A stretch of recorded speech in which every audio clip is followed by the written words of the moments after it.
Latihan intensif 2.2 soalan nombor 5 persamaan kuadratik kx kuasa 2 tolak 10x tambah 6k sama dengan 5 adalah k adalah pemalar mempunyai dua punca nyata yang sama.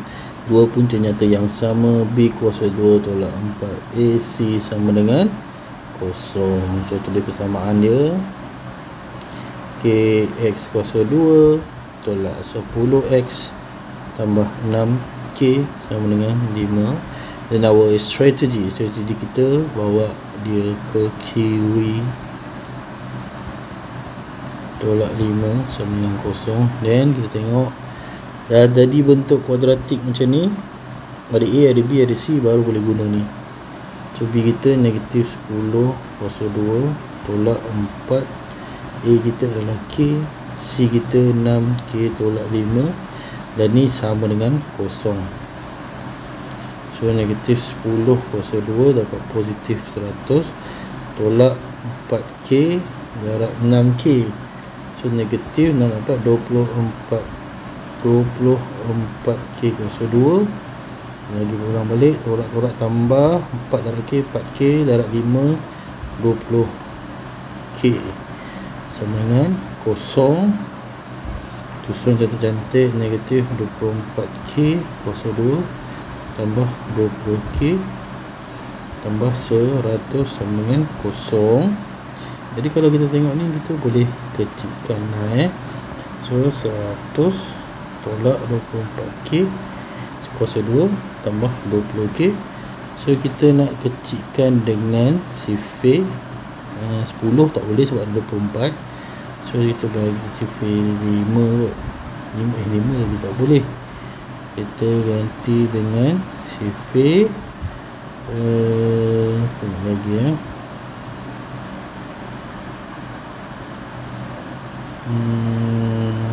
4. Sifir 4.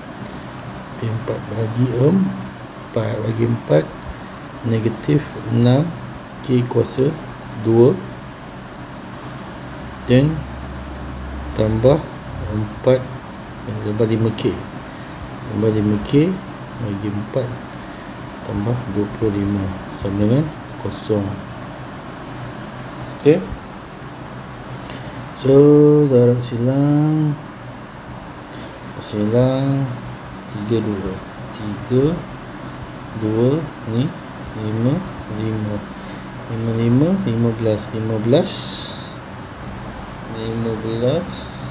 7. So dia nak positif, so positif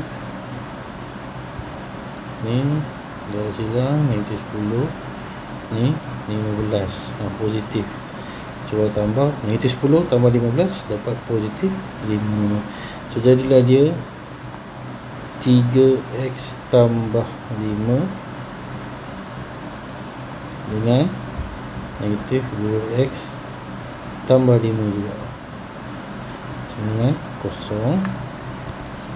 Jadi yang pertama 3x tambah 5 sama dengan 0. Ni kesilapan ni, k lah. Minta maaf, tersilap. Saya manusia biasa. ok, 3k sama dengan negatif 5, k sama dengan negatif 5 per 3. ok, dan seterusnya negatif 2k tambah 5 sama dengan 0. Negatif 2k negatif 5, k sama dengan negatif 5 per 2 potong negatif, k dapat 5 per 2. So ada dua jawapan kat sini. Dah dapat dua jawapan. Seterusnya cari punca bersama berikut menggunakan nilai terkecil. Nilai terkecil kita akan ambil negatif 5 per 3. ok, kita akan ambil untuk b kita guna k sama dengan negatif 5 per 3. Masuk dalam persamaan yang ini.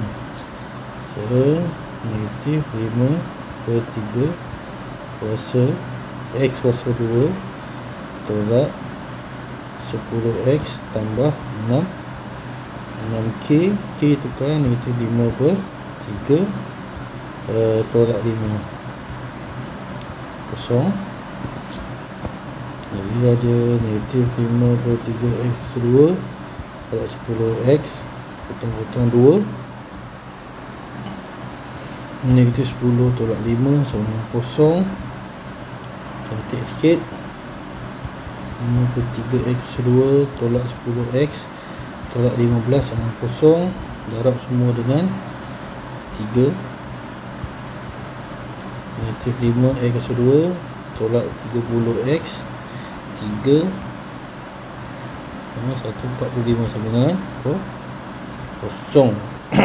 Okay, so kita cari punca dia 5, 30. Ni sifar 5. So saya ambil bahagi dengan darab lah. Bahagi dengan negatif 5 lah. Saya nak hilangkan negatif, senang sikit. Negatif 5 bagi negatif 5 1. Negatif 5 positif 6x. Negatif 5 itu positif 9 sama dengan kosong. Alright, so x kuasa 2 tambah 6x tambah sama dengan kosong. Cara orang lama, tak nak silang. X okay. Ini 3 senang lah, dua-dua positif. Jadilah x tambah 3 x tambah 3. So ini satu je, sebab dia sama. So x sama dengan tambah 3 sama dengan kosong. Jadi jawapannya x sama dengan negatif 3. Alright, semoga bermanfaat.